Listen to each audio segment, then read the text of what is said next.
Welcome back. In today's lecture video, we're going to go through a brand new creation command and look at how we can use symmetrical features within our part designs by utilizing the mirror command and the pattern command. So let's go ahead and dive on in. So first things first, I'm going to go ahead and start a sketch to start my part. And within this sketch, we're going to utilize some new line formats in order to help us create the correct profile for our part. So I'm going to go ahead and select my line here. And if you go up to the format portion of the ribbon in our sketch environment, you'll notice that we've got a few different options for formatting. The one I'm looking for is centerline. And by clicking it while having the line selected, it changes that line type for me. Now, why we're doing this is we're going to utilize the center line to help us create a cylindrical part. And by doing that, we can easily input linear diameter dimensions. So first things first, I'm going to go in and do a rough sketch of my profile here. And then after that, I'm going to go in and I'm going to start utilizing my center line for my dimensions. So I'm going to go ahead and start a dimension, and what I'm going to do, I'm going to select this bottom edge of my profile, and then I'm going to come down here and select my center line. And when I do that, you'll notice that my dimension here goes to the other side of the center line. So it recognizes this as the center of the part, and by dimensioning to it, Inventor goes, oh, you want a diameter, because cylindrical features or cylindrical parts typically revolve around a center line. So I'm going to go ahead and click, and then I can go in, type in my dimension, and it will adjust my profile. So pretty cool. Anytime that we have to create a cylindrical object or feature, using a center line is extremely helpful. But I'm going to go ahead and go in and add the rest of the dimensions to my sketch here, and I'll see you on the other side.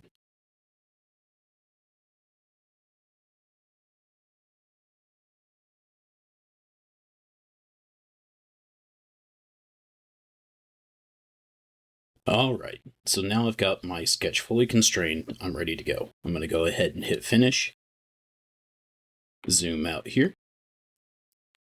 And then up to this point, we've been using the extrusion command and also placed feature commands like hole and fillet. We're going to switch things up, and we're going to learn a new creation command for this particular part. So we're going to use Revolve. So whenever I click on that, you'll see it already gives me a preview because I only have one center line and one profile in my sketch. But the idea here is that I pick a profile, and then I pick a line to act as the axis for which it revolves around.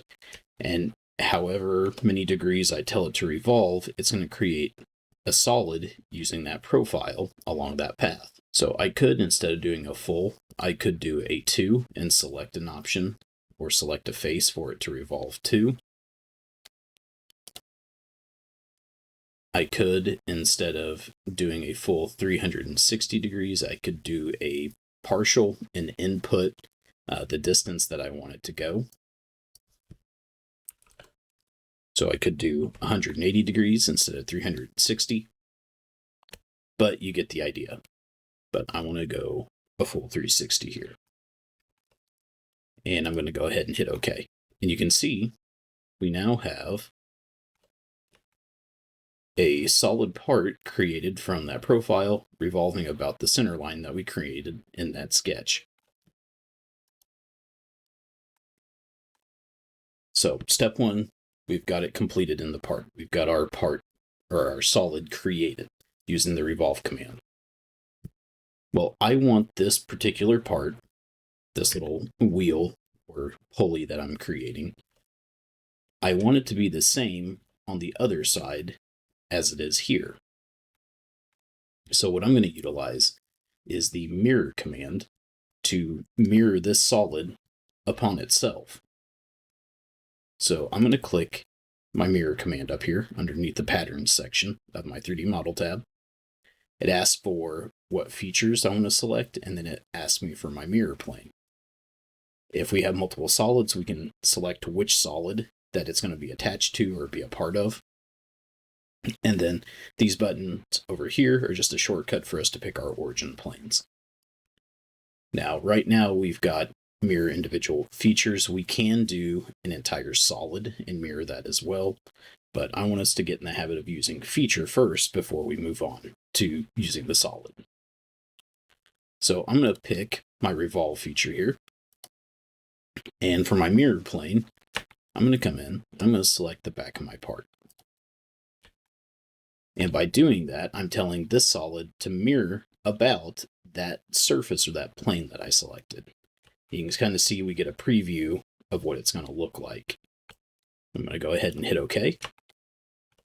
And as I zoom out here, you can see it's now mirrored upon itself and it's one solid body, which is exactly what we want.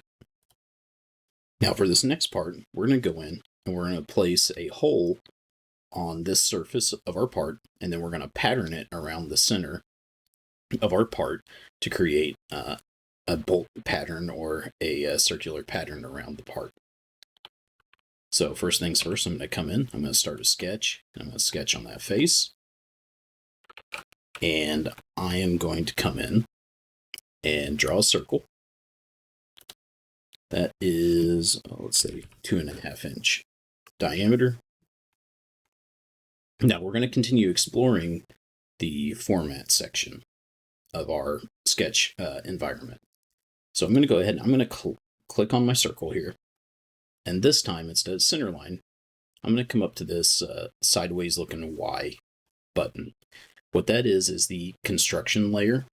So if I click on that, you'll notice that my object line has turned very thin and it's now dashed. And the purpose of using construction lines means that whenever we use a command like extrude or revolve or any of the other creation commands, Inventor will ignore anything that's on the construction layer. So as an example here, if I finish that sketch, go up to extrude, you'll notice it won't let me grab that circular profile because it is a construction layer. Inventor is ignoring it. So let's get back in our sketch here. So very handy to use whenever we're making patterns or creating some construction geometry. We don't want to interfere with our commands. But I'm going to go in, draw myself a horizontal line here, and we want to make sure that that is vertical. Or sorry, horizontal. Then come up here. Let's make this 30 degrees. And same thing, I'm going to select my lines here and turn them into construction lines. Next, I'm going to come in, I'm going to create a 1/2 inch diameter hole right there. And then I'm going to finish my sketch. And I'm just going to cut all the way through. And there I have my hole that I'm going to use for my pattern. All right. So next thing I'm going to do, I'm going to come up to the pattern section where mirror was at. This time I'm going to click on circular. And what the circular pattern is going to do is have me select a feature or features to pattern. I'm going to then select a center axis for it to revolve about to create the pattern. And from there, I can input the count or the number of features that I want to appear in the circular pattern. So I'm going to come in, select my hole for my direction. You don't necessarily have to pick an axis. If we have something that is circular and I select it, Inventor is smart enough to go, oh, you mean the center line of this circular part. So I'm going to go ahead and pick this hole in the center here. And when I do that, you'll notice that it gives me a preview of my pattern. And I'm just going to leave it at 6 because that's a easy division of 360 degrees. Hit OK. And there we have our hole pattern. All right. So we're done modeling up this part using our new creation tool Revolve, and then using our patterns and the circular pattern in the mirror. What we're going to do now is take this particular part over to a drawing and look at a new view type that we're going to use in creating the technical drawing for this part. So I'm going to save it real quick, and then I'll catch you in the drawing environment. Okay, so here we are in our drawing. I'm going to go ahead, create a base view of my part here. Let's put that 2:1 for our scale. And I'm going to leave it how it is here for the front. And then I am going to come over here and create a side view.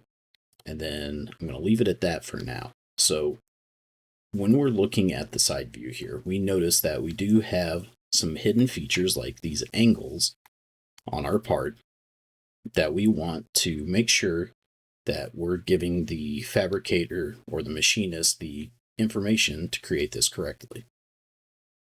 Thing is, though, in drafting, dimensioning to hidden lines is a big no-no. In ASME Y14.5, it tells us not to do that. So how are we going to be able to dimension these? Because any view that we look at, we're going to see them hidden. Well, that's where our new view type, the section view, comes into play. So I went ahead and selected it. And what section view does, it takes a part and allows us to draw a line or lines through it, and then cut the part along that path and look inside of it. So what I'm going to do, I've already selected my section view. I'm going to click the view that I want to section. So I'm picking my side view here. And then I'm just going to draw a line straight through it. And whenever I get down here, right click and continue. And you'll see that it gives me a preview of what my cut view is going to look like. So I'm just going to leave it how it is right here. I'm going to click over on this side, and you see that it automatically hatches the cut surfaces or cut solid, and then gives us the section view label down here. And we've got our cutting line displayed in our view over here. Now we're able to go in to those hidden features that are no longer hidden and put our dimension in for those angles. So anytime we have a hidden feature that we can't get to by normal orthographic means, let's use a section line in order to make it to where we can fully see those features, and then we can dimension them. So that is the correct CAD method. Now, the other thing I want to hit on before we call it good here is that typically anytime that we see a bolt hole pattern or a circular pattern of some sort, we typically want to create a center line that goes through all of those different features. Well, in Inventor, it's pretty easy to create that. So if we go up to our Annotate tab up here, find our normal center line option and click on that. What it's going to ask us to do is to click on a location.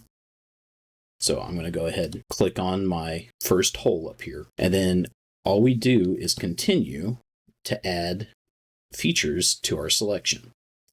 So right now with the 2, Inventor thinks I just want a straight line going from center point to center point. If I click and add another feature though, you see it recognizes that it's a circular pattern. They're all on the same diameter or radius, and I can continue to go through here, select all of those, and then right click and create my center line. Because generally when we see this, what we're going to end up doing is going in, giving a size to our bolt hole center, and then giving a orientation or an angular dimension between them. And we also want to make sure that we're giving a baseline dimension from one of our major center lines here. So by adding in my center mark, I now have access to that.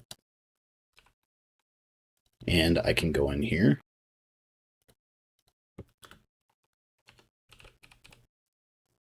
Call this typical. And we're off to the races. So you get the idea. Anytime that we're seeing a pattern of features, let's go ahead and use that center line in order to create our centerline circle, or if we have a rectangular pattern, we can put center lines in between all of the features as well. Well, that's all I've got for you in today's lecture video. So quick recap, remember that we can use the Revolve command for cylindrical type parts. Makes it very easy to create them. Make sure we're using that centerline format to help with the creation process of the profile. Remember, if we have features that are symmetrical across a plane, let's use that mirror command to be able to quickly create those. As well, if we have a pattern of features that's going to go in a circle, let's use the circular pattern and make it easy on ourselves to create all of those features. In our drawing, remember that anytime we have interior features, let's make sure that we're creating a section line in order to show that view for those features properly. And that way we can dimension to them without breaking any rules. And then finally, our center line, make sure you're using that between your patterns. So as I said, that's all I got for you today. Take what you learned today, use it as you need to, and as always, be inventive.